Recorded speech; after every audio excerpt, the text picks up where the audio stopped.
রোজা অবস্থায় টুথপেস্ট দিয়ে ব্রাশ করা যাবে কিনা? সাহারিতে আজান চলাকালীন সময় কি পানি পান করা যাবে? রোজা রাখা অবস্থায় পিরিয়ড হয়ে গেলে করণীয় কি? গোসল ফরজ অবস্থায় গোসল না করে কি সাহারি খাওয়া যাবে? রমজান মাসে ওষুধের মাধ্যমে মাসিক বন্ধ রেখে কি রোজা রাখা যাবে? এখানে আমাদের মসজিদে 20 রাকাত তারাবির নামাজ হয়, আমি যদি 8 রাকাত পড়ে চলে আসি তাহলে কোনো করে হবে কিনা? রোজা অবস্থায় বাচ্চাকে মায়ের দুধ খাওয়ানো যাবে কিনা? ইনসুলিন বা ইনজেকশন নিলে কি রোজা ভেঙে যায়? রোজা অবস্থায় তেল, সুরমা, আতর ইত্যাদি ব্যবহার করলে নখ বা চুল কাটলে কি রোজার কোনো ক্ষতি হবে? জাকাতের টাকা থেকে কি এতিমখানা দান করা যাবে? স্বামীর জাকাত এবং স্ত্রীর জাকাত কি আলাদা? রোজা রেখে ফোনে কথা বলা যাবে কিনা? রমাদান মাসে মহিলারা রান্না করার সময় কি লবণ চেক করতে পারবেন? রমজানে গোসলের সময় যদি কানের ভেতর পানি প্রবেশ করে তাহলে কি রোজার কোনো সমস্যা হবে? সাহারি না করলে কি রোজা হবে? একাধিক মসজিদে তারাবি নামাজ পড়লে কি কোনো সমস্যা হবে কিনা? এবার শাহরিয়ার ইসলাম লিখেছেন, রমজানে গোসলের সময় যদি কানের ভেতর পানি প্রবেশ করে তাহলে কি রোজার কোনো সমস্যা হবে?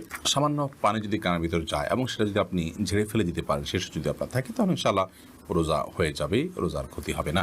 শান্তনা এভাবে লিখেছেন, স্বামীর জাকাত এবং স্ত্রীর জাকাত কি আলাদা? জি, প্রত্যেকের জাকাত হিসাব আলাদা। আলী কদর লিখেছেন, রোজা রেখে ফোনে কথা বলা যাবে কিনা? যাবে। খুব অতিরিক্ত কথা, অপ্রয়োজনীয় কথা বলা রোজার সাথে যায় না, কিন্তু প্রয়োজনীয় কথা তো বলতেই পারেন। এর পরের প্রশ্ন হলো, রোজা অবস্থায় তেল, সুরমা, আতর ইত্যাদি ব্যবহার করলে নখ বা চুল কাটলে কি রোজার কোনো ক্ষতি হবে? রমাদান মাসে রোজা অবস্থায় তেল, সুরমা, আতর এগুলো ব্যবহার করলে রোজার কোনো ক্ষতি হবে না। ঠিক একইভাবে চুল, নখ ইত্যাদি কাটলেও সিয়ামের কোনো ক্ষতি হবে না, কারণ এগুলোর কোনোটাই খাদ্য কিংবা খাদ্যের সাথে সাদৃশ্যপূর্ণ কোনো বিষয় নয়। যদি আপনি রোজা রেখে খাদ্য গ্রহণ করেন, পানীয় গ্রহণ করেন, কিংবা খাদ্য বা পানীয়ের কাজ দেয় বা এটার সাথে সাদৃশ্য হয় এরকম কোনো কিছু আপনি করেন, তাহলে সেক্ষেত্রে সেটি সিয়াম ভঙ্গের কারণ হবে। আর রোজা রেখে একজন মানুষ যদি তেল ব্যবহার করেন, সুরমা ব্যবহার করেন, আতর ব্যবহার করেন, কিংবা চলবা নখ কাটেন, তাতে না সেটা খাদ্যের কোনো কাজ দেয়, না পানীয়ের কোনো কাজ দেয়, না তার সাথে কোনো সরাসরি কোনো সম্পৃক্ততা বা সাদৃশ্য আছে। বিধায় এগুলো করলে সিয়াম ভঙ্গ হবে না, রোজা ভঙ্গ হবে না, কোনো অসুবিধা নেই। শাহাবুদ্দিন শিকদার আপনি লিখেছেন, সাহারি না করলে কি রোজা হবে? সাহারি যদি আপনি না করেন তাতে রোজা হয়ে যাবে, আমি শুরুতে বলেছি। ইফতিয়াদ হোসেন ইফতি আপনি লিখেছেন, একাধিক মসজিদে তারাবি নামাজ পড়লে কি কোনো সমস্যা হবে কিনা? কোনো অসুবিধা নেই। এর পরের প্রশ্ন হলো, রমাদান মাসে মহিলারা রান্না করার সময় কি লবণ চেক করতে পারবেন? আমাদের মা বোনরা রমাদান মাসে রান্না করতে গিয়ে, বা যে কোনো পুরুষও রান্না করতে গিয়ে যদি তরকারির লবণ চেক করতে হয়, স্বাদ চেক করতে হয়, তাহলে সেক্ষেত্রে সেটি তার জন্য জায়েজ হবে যদি এই চেকটা হয় জিহ্বা দিয়ে, এবং চেক করে সাথে সাথে আবার থুতুর মাধ্যমে তিনি সেটাকে পরিষ্কার করে ফেলে দেন, অর্থাৎ গলদকরণ না গেলেন, তাহলে সেক্ষেত্রে সেটি জায়েজ হবে। যদিও এটা অ্যাভয়েড করতে পারলে সেটা বেটার এবং উত্তম। যদি কারোর সন্দেহ হয় যে রান্নাটা ঠিক মতো হলো কি হলো না, মানুষ খেতে পারবে কি পারবে না, লবণ হলো কি হলো না, কম বা বেশি হলো কি না, তাহলে সেক্ষেত্রে তিনি পরখ করতে পারবেন। তবে জিহ্বার আগায় নিয়ে সেটাকে আবার খুব ভালোভাবে থুতুর সাথে ফেলে দেওয়ার চেষ্টা তাকে করতে হবে, তিনি ফেলে দিতে হবে। এর মাধ্যমে ইনশাআল্লাহ তাআলা তার এই চেক করাটা জায়েজ হবে। তবে যাদের মোটামুটি অনুমান হয়ে গেছে, আন্দাজ হয়ে গেছে, খুব একটা প্রয়োজন হয় না, তারা এটা অ্যাভয়েড করতে পারলে অবশ্যই বেটার এবং ভালো। নাহার পারভিন আপনি লিখেছেন, জাকাতের টাকা থেকে কি এতিমখানা দান করা যাবে? যাবে। এতিমখানায় এতিম গরিব বাচ্চা যারা জাকাতের হকদার আছে তাদেরকে জাকাতের টাকা দিতে পারেন, ওই ফান্ডে তাদের খরচ বহন করা হবে। আজিদুর রহমান আপনি লিখেছেন, ইনসুলিন বা ইনজেকশন নিলে কি রোজা ভেঙে যায়? ইনসুলিন বা ইনজেকশন নিলে রোজা ভঙ্গ হয় না, বিশেষ করে যে ইনজেকশন আমাদের চামড়ার নিচে বা সামান্য মাংসপেশিতে যায়, যেটা আমাদের পাকস্থলিতে যায় না, খাদ্যের কাজ দেয় না, পানীয়ের কাজ দেয় না, খাদ্য বা পানীয়ের সাথে সাদৃশ্য হয় না, সেরকম ইনজেকশন যেটা শুধুমাত্র আপনার চামড়ার নিচে ইনজেক্ট করা হয়, কিংবা আপনার মাংসপেশিতে ইনজেক্ট করা হয়, এবং সেটাতে আপনার মেডিসিন থাকে সামান্য পরিমাণে, বা যেখানেই হোক ইনজেক্ট করা হয়, সেটা পাকস্থলিতে অন্তত যায় না। তো এই ইনজেকশন এবং আপনার ইনসুলিন এগুলোর কারণে রোজা ভঙ্গ হবে না, এটাই বিশুদ্ধতর মত এবং সংখ্যাগরিষ্ঠ উলামা ইকরাম, আরব আজম সবারই মত বলতে গেলে। সেই হিসাবে টিকাও এটা রোজা ভঙ্গের কারণ না, টিকা নিলেও রোজা আপনি থাকবে আপনার রোজা। তবে যে ইনজেকশন আপনার খাদ্য বা পানীয়ের কাজে, ধরুন গ্লুকোজ আছে, এরকম গ্লুকোজের যে স্যালাইন আছে যদি আপনি গ্রহণ করেন, তাহলে তার ফলে রোজা ভঙ্গ হয়ে যাবে, কারণ এটা খাদ্য এবং পানীয়ের কাজ দিয়ে থাকে। তানজিনা আপনি লিখেছেন, রোজা রাখা অবস্থায় পিরিয়ড হয়ে গেলে করণীয় কি? পিরিয়ড যদি হয়ে যায় তাহলে ওই দিনের যে সিয়ামটা আছে, ওই সিয়ামটা আপনাকে পরবর্তীতে রমজানের পর রেখে দিতে হবে। আর পিরিয়ড হয়ে গেছে, এখন আপনি অন্য রোজাদার সামনে আপনি খাদ্য গ্রহণ ইত্যাদি থেকে বঞ্চিত থাকবেন এবং ওইভাবে পার করবেন। দারুল হুদা লবি আপনি লিখেছেন রোজা অবস্থায় বাচ্চাকে মায়ের দুধ খাওয়ানো যাবে কিনা? যাবে, কোনো অসুবিধা নেই। ইফতেখার ইমন লিখেছেন আমাদের মসজিদে 20 রাকাত তারাবির নামাজ হয়, আমি যদি 8 রাকাত পড়ে চলে আসি তাহলে কোনো গুনাহ হবে কিনা?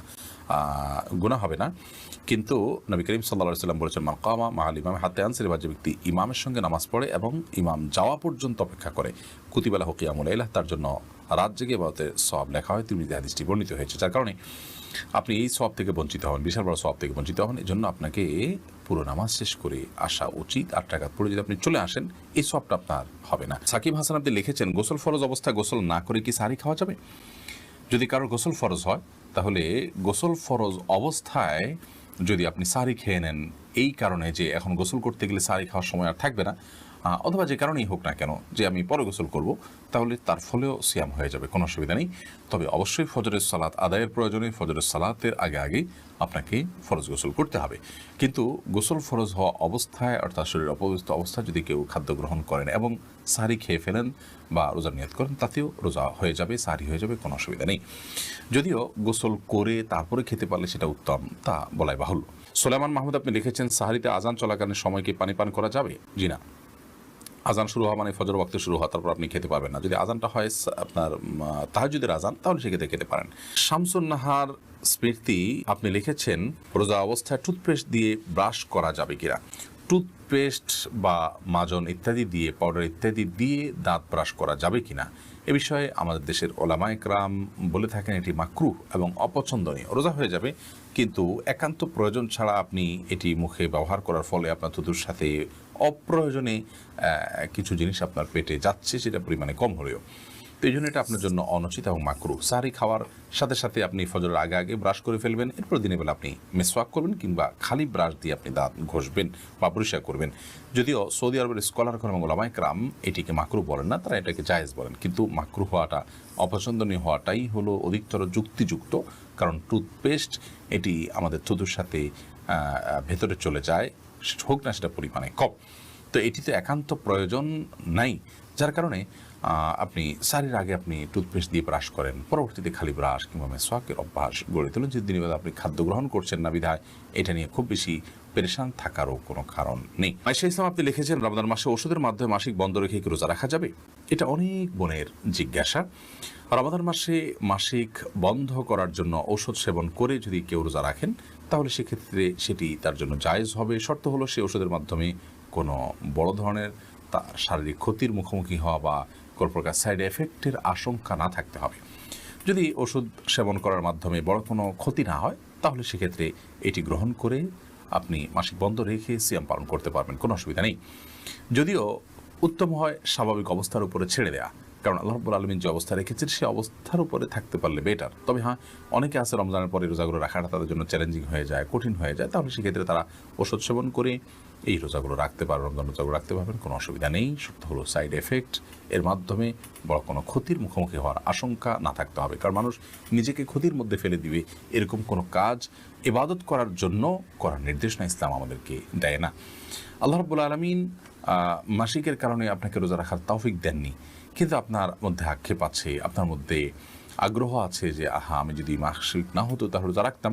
তো এই যে একটা আপনার আকুতি, এই যে আপনার আকুলতা, এটার কারণে আল্লাহ তাআলা রোজা না রাখতে পারার পরও আপনাকে আল্লাহ রাব্বুল আলামিন রোজা রাখার যে সওয়াব সেটি দান করবেন। কারণ হাদিসে আছে নবী করিম সাল্লাল্লাহু আলাইহি ওয়াসাল্লাম বলেছেন, কোনো ব্যক্তি যদি অসুস্থ হয়ে পড়ে, শারীরিকভাবে অনুপযুক্ত হয়ে পড়ে কোনো ইবাদত করার, অথচ তার যখন শারীরিক সক্ষমতা ছিল তিনি সেই ইবাদতটি করতেন, ত্রুটি বিচ্ছুতি করতেন না, তিনি সেটি করতেন এবং এখনও সুস্থ থাকলে তিনি করতেন, তাহলে সেক্ষেত্রে তিনি এই ইবাদতটি সুস্থ অবস্থায় করলে যে পরিমাণ সওয়াব পেতেন, অসুস্থ অবস্থায় সেই ইবাদতটি করতে না পারার কারণে তার যে বেদনা, তার যে আকুতি, তার যে আকুলতা এবং তিনি যে সুস্থ থাকলে রাখতেন, সেই বিবেচনায় আল্লাহ তাআলা তাকে ইবাদত করার সওয়াব দিবেন। বিধায় মা বোনরা এক্ষেত্রে আলাদা কোনো কসরত না করলেও ইনশাআল্লাহ বিইذনিল্লাহ আল্লাহ তাআলার কাছ থেকে তারা আজর পাবেন, যদিও এই রোজাগুলো তাদেরকে আবার রেখে দিতে হবে।